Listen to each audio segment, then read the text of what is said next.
Let's see what's new on the animated series side of things. Family Guy ripoff, gross out show, extremely offensive. BoJack Horseman is amazing, but far too depressing, and it's old news. Inside Job. Female lead? Oh god, what's wrong with this one? Let me guess. Mary Sue with no actual personality. And she looks like Rick? Totally a Mary Sue. Ooh, and it's a conspiracy show too? Totally gross out humor. Alright, let's take a look at a clip or two on YouTube and see if it's worth my time. 3:28 a.m. How far low has the bar gone that I am a total pessimist about watching new cartoons? I came into this with every negative assumption under the sun and now I feel bad for that. Anyway, hit the intro. Inside Job is about Reagan, a workaholic, low self-esteem, totally done with everyone scientist who works for Cognito Inc., the shadow government that runs the world and keeps all of the conspiracy of the world just that, a conspiracy. I'ma lay a new conspiracy down on y'all right now. Hollywood keeps making these awful cartoons to keep the millennials stupid. And that's the story of where babies really come from. Anyway, the episodic plots are really imaginative.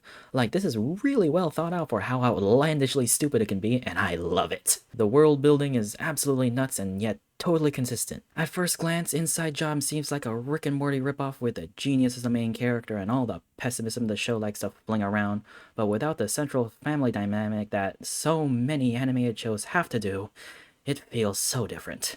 Instead, it's a coworker dynamic, and everyone is effing insane. We have the generic yes man that needs everyone to like him, washed up army man who tried to go super soldier but instead became half dolphin, sassy PR manager lady, science man addicted to drugs, that alien from American Dad, and lastly we have the two that started the company, the asshole CEO and Reagan's father who's just Rick Sanchez with a lot less self-loathing and a lot more jealousy. Even though the characters apart from Reagan are more caricatures than the characters, they have their moments that give them just a bit of depth. The actual character designs have to be some of the best I've seen in recent times for the sole reason that these characters do not assault my eyes when I look at them. Reagan, for example, looks like but doesn't look like actual Like, please, for the love of God, animators, please make an adult animated cartoon that's nice to look at.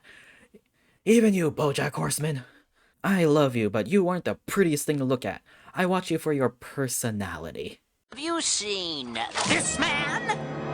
Oh, it's the maniac! Take him away! Take him away! Inside Job isn't the prettiest thing to look at, but it's been so long since I've seen pretty animation in the Western animated space, I forgot what it looks like. The bar is really that low. You know what bar is set even lower for Western animation?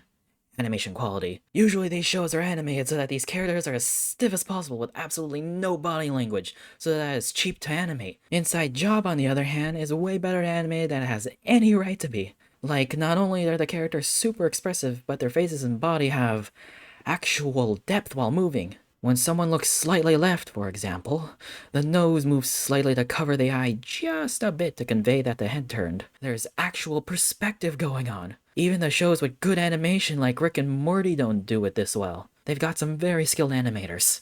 A part of me wants to say, hey animators of these other derivative shows, why can't you at least animate stuff well? But unlike with making your characters at least tolerable, animation is really hard and it's not your lack of skill that makes your show bad this time. Inside Job is actually worth your time, imaginative, decently written, and well animated. I love Reagan as a character, and this show can get really weird. Rick and Morty has gone weirder, but hell, you take what you can get when you're being compared to a show with 4 more seasons. That's some good-ass praise being compared to that cultural titan.